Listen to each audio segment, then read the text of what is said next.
One of my theories of reincarnation is that this experience we're having, time is just a consensus that we all agree on that becomes a part of the reality we experience. So when someone is perhaps reincarnated, they relive their life, and if they left anything behind, such as a picture or a video of them, they would not even know that that was a video of them in the past. And as their age progresses, they would resemble the same person in that video, give or take a few things depending on how their health was throughout their life or any conditions they may have come across. But they're the same person. It's just a matter of the fact that they don't know that they were reincarnated. That supports all this mystical activity that happens where you see a younger version of an older person that they don't know. It's just a theory though.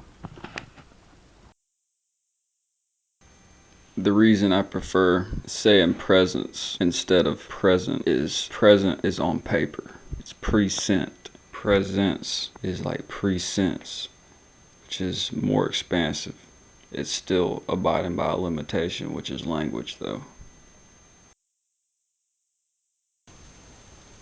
I've covered how represent is predominantly pronounced as represent instead of represent, or represent instead of represent. But the word present is a word that is almost or possibly never pronounced as present. And that puts a whole another level of analogical meaning to things that can be very unhealthy in everyday conversation, but still very important in regards to linguistic effects on engineering within our language.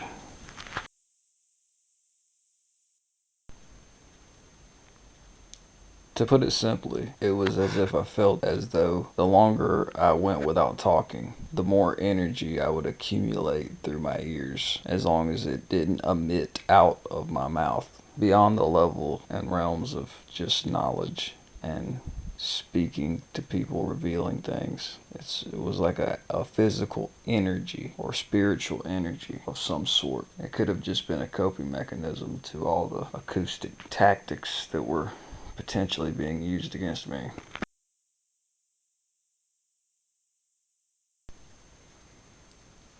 Over time, I've been recollecting things that I've been having a hard time remembering. And before I forget, I wanted to take note of one of the motives and theories about the first speech fast I had, and how years later I correlated it to analog technology and the pyramids collecting the power of vibrations from sound. But before I made that correlation, I first made it with the energy that I received from the level of sound that entered my ears throughout the day, and the frequency of me speaking being low to none, especially the days with no speaking at all. I had either developed some sort of weird belief that wasn't true, or discovered something, but I'm always scratching my head about a lot of things that I forgot before certain things transpired. And that was a big motivating factor for that first speech fast, was me avoiding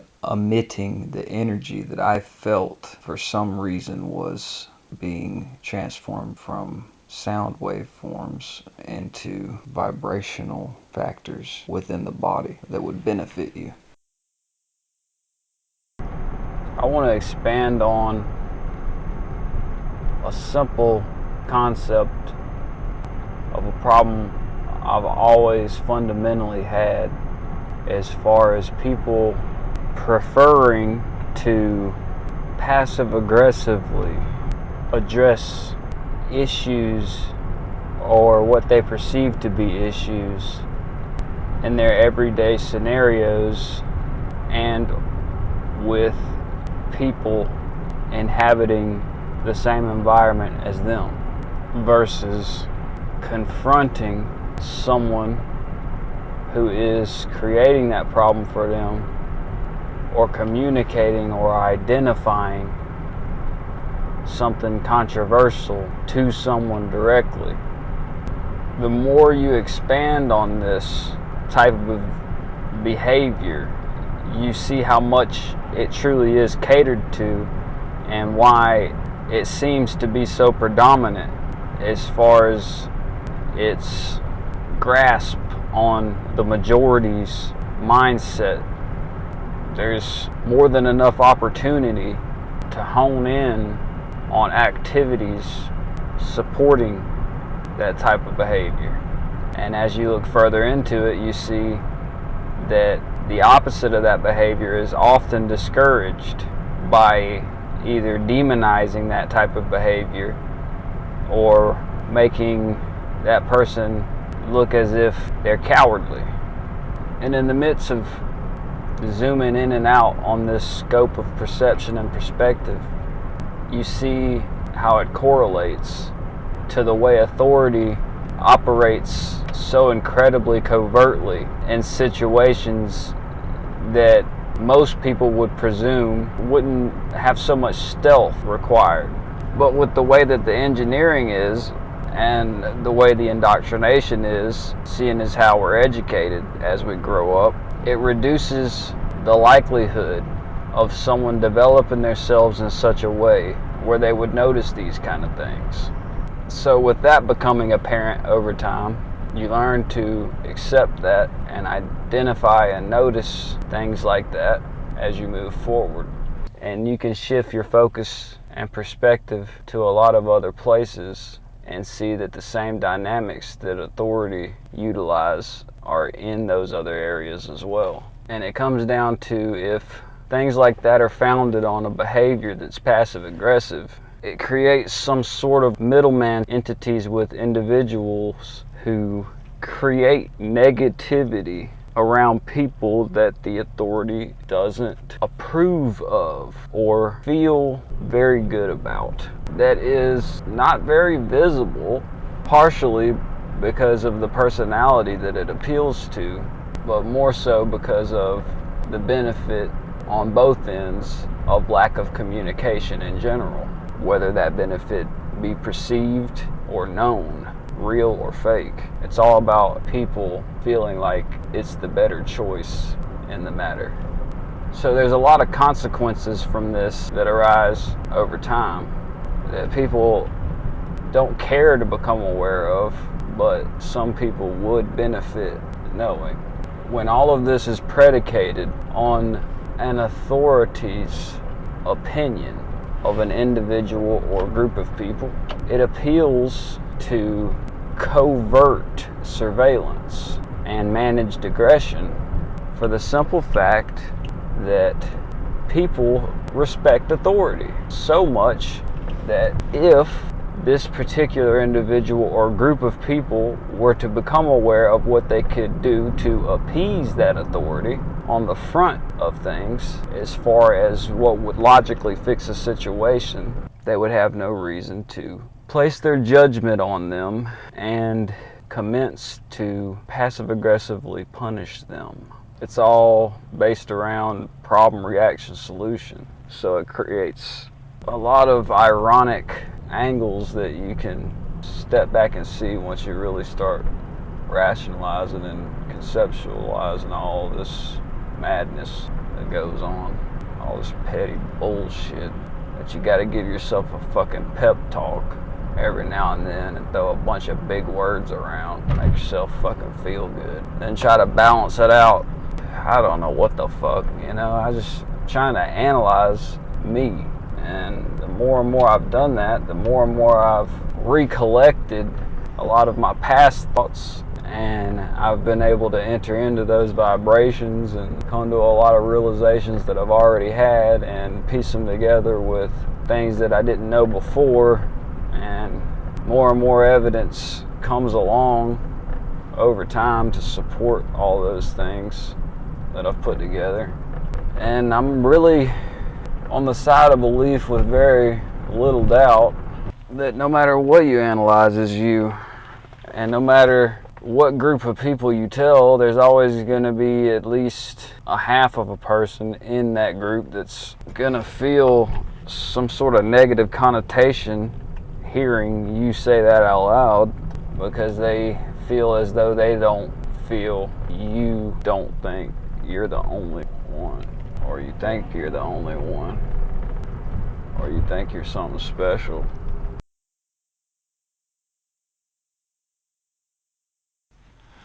I just wanted to verify, in case I haven't made it blatantly obvious, give my consent to be experimented on in any way, shape, form, or fashion. One note of external happenings that I will infrequently as possible take note of is that I no-called, no-showed Friday. And every day my air condition has been 1 degree over where the fuck ever I set it to the point where it just runs all day no matter what. But when I no-called, no-showed Friday, 75 degrees in the house all day long. The weather was great, but it wasn't any different than any other day of the week. I try very hard not to take note of the things that are happening around me because there's so much things, and I'm trying not to externalize the internal and not internalize the external. So it's kind of like the same concept of leaving your problems at home and your problems at work, but different set of labels, and it's a lot more intricate as far as maintaining the neutrality. It's damn near impossible. But certain things I will take a note of as far as external goings-ons. Let me put it this way. There's a huge difference in predicting the future and psychologically preparing yourself for something that you know you're going to forget. The main point I want to make today, just to keep it real simple, is self-analysis within the realms of trying to fix your inner problems is always going to have value. But when you come from a background where it's only applied to circumstantial things that are in the external world, it can always be a big factor in creating a non-directive for you, whether you do it to yourself or someone else does it to you, because it feeds itself that way. Because you'll never identify the non-directive existing, much less it being created by a separate source other than yourself. And more than likely that source will continue to have you chase your tail around in a circle, trying to figure out how you can fix the situation in order to have that very same situation, which is not set up to benefit you, to benefit you. But on a larger scale, I think that happens to everyone. It has the same dynamics. It's a polarized version, it's a replica of the whole thing that our language does within conversations with people that may or may not lead to a controversial standpoint that could potentially lead to an argument. Having all these words that have these levels of connotation built up around them really hinders progress of solving conflicts. The dynamics being within the psychology of your own peace of mind in regards to non-directives, hindering putting value towards self-analysis and self-improvement, because you end up having negative feelings towards doing it. Over time, you eventually feel that it's more logical to give up on doing that, especially if you don't truthfully judge the situation as if it is a non-directive, because then you will internalize the situation by not identifying it as an external problem, because you're constantly trying to improve your character in hopes of improving the level of benefit that you will receive from the non-directive that you were unaware of. It's hard not to look at everyone when analyzing such a large scale problem, but I try my best to work within the framework of how it's affecting me personally. And the way I see it is it affects me in such a way that leads me to the conclusion that a lot of things are set up around people for to discourage them from improving their character strengthening and assessing the weaknesses they have in their self and or character. And it's hard to take that route as far as perception without running into creating levels of conversation that could seem as though you feel there's a conspiracy of some sort. But ultimately, the less arguable standpoint that I tend to lean on is the functionalities of the balances in the universe and how it's all polarized. Some people, myself included, can put on a different perception inside of them and then label it as a result of hive mind thinking, which is just a replica of the same situation. It just seems to me that it has more pessimistic vibration around it. It's just numbers. It's all so ironic. Whoever was able to identify the dynamics of that word and come up with the definition and term ironic was a hell of a mind, because everything stems from self-centered activity, usually when it comes to negative things. And yet, how much more self-centered could self-analysis be? That would have to be an exception to the rule. Is self-centered activity in the external world representative of selfless activity in the internal world, or vice versa? I'm not quite sure. So with how and why being one and the same so frequently within the realms of many situations and vibrations, I'd like to apply that perspective, perception, and viewpoint towards the correlation of fear and stress being cultivated and the apparent importance for limitless non-directives within the population. Earlier I was trying to consider how difficult would it be to lead people towards something, whether it be a location physically or a perception mentally or towards values as a result of engineering. How difficult would it be to lead an individual to any of those three objectives, or a group of people towards those three objectives? And then compare that level of difficulty towards leading people to absolutely nothing by selling them dreams or confusing them to the point of not being able to identify their actions securing non-directives being constructed all around them. I do feel that all these non-directives are correlated to the cultivation of stress and fear. It's just a matter of which is the how and which is the why. And are they working symbiotic or just simultaneously? I get to the point where I feel that everything's synchronized. But if that were the case, there would be no room for analysis of fabrications, unless a fabrication in and of itself is a representation of another expression of something. Because both of them have the same question. A lot of the time, when I get emotional or to a basic level of thinking, and that is, why is it so important for to create all these non-directives and for to cultivate all this stress and fear? And that leads me back to the whole tangent that I had, as far as I feel that all of this is to keep everyone in limbo. I really do. I just don't see any other logical explanation. It's like there's a balance that's been maintained for so long that it's as if the scale has become permanently off kilter, as if it's a foundation. I don't feel that I'm a victim. I don't think this is about injustice. I don't ultimately believe it's about good and evil either. I think if anything, it comes down to leaning on how more than why. And that leads me towards magnetism and polarization and alchemic viewpoints of things I was never really aware of. But yeah, it's easy to mix up how with why, because they're one and the same sometimes.